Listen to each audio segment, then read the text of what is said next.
نحمده ونصلي ونسلم على رسوله الكريم أما بعد أعوذ بالله من الشيطان الرجيم بسم الله الرحمن الرحيم ادعوا ربكم تضرعا وخفية صدق الله العظيم۔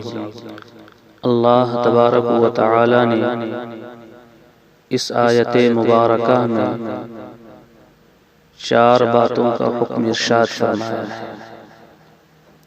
نمبر 1 دعا کا حکم، نمبر 2 آہستہ سے دعا کرنے کا حکم، نمبر 3 تضرع کے ساتھ دعا کرنے کا حکم، اور نمبر 4 دعا میں حد سے نہ نکلنے کا حکم۔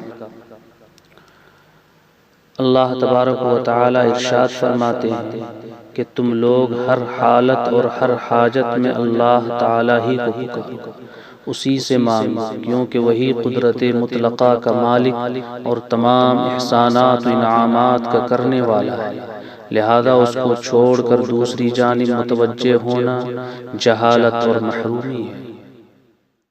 اس حکم کے بعد اللہ تبارک و تعالی نے دعا کے 3 اہم آداب ارشاد فرمائے ہیں، جن کی رعایت کرنے سے قبولیت دعا کی امید زیادہ ہو جاتی ہے۔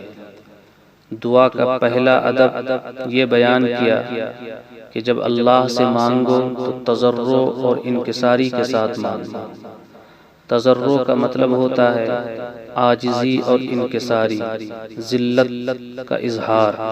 دعا کی قبولیت کے لیے ضروری ہے کہ انسان اللہ تعالی کے سامنے اپنے عجز و انکسار اور تذلل کا اظہار کر کے دعا کرے، اس کے الفاظ بھی عجز و انکسار کے مناسب ہوں، لب و لہجہ بھی تواضع و انکساری والا ہو، دعا مانگنے کی حیت بھی ایسی ہی ہو۔ دوسرا ادب یہ بیان کیا گیا ہے کہ آہستہ دعا کی جائے۔ دعا کا خفیہ اور آہستہ مانگنا افضل اور قرین قبول ہے، کیونکہ بآواز بلند دعا مانگنے میں ایک تو تواضع و انکساری کا باقی رہنا مشکل ہے، دوسرے اس میں ریا و شہرت کا بھی خطرہ ہے، تیسرے اس کی صورت عمل ایسی ہے کہ گویا یہ شخص نہیں جانتا کہ اللہ تعالی سمیع و علیم ہے، ہمارے ظاہر و باطن کو یکساں جانتے ہیں، ہر بات خفیہ ہو یا علانیہ اس کو سنتے ہیں۔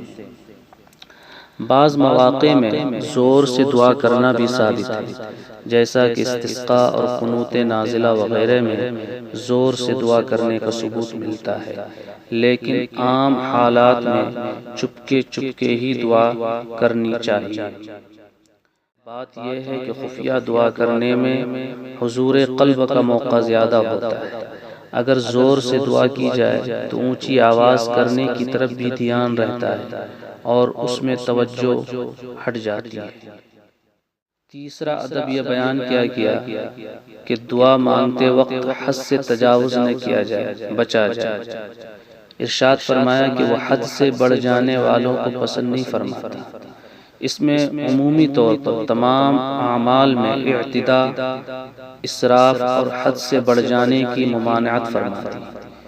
یہ اعتداء، حد سے بڑھ جانا دعا میں بھی ہوتا ہے، جس کی کئی صورتیں ہیں۔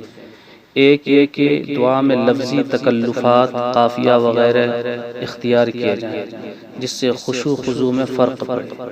دوسرے یہ کہ دعا میں غیر ضروری شرطیں لگائی جائیں۔ تیسرے یہ کہ عام مسلمانوں کے لیے بد دعا کرے یا ایسی چیز مانگے جو عام لوگوں کے لیے مضر ہو۔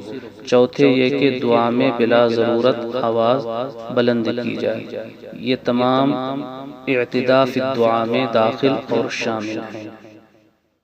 ہم سب کو اپنی تمام حاجتوں کو اللہ کے حضور پیش کرنے کی توفیق ارزانی نصیب فرمائے اور ان آداب کی رعایت کرنے کی توفیق عنایت فرمائے۔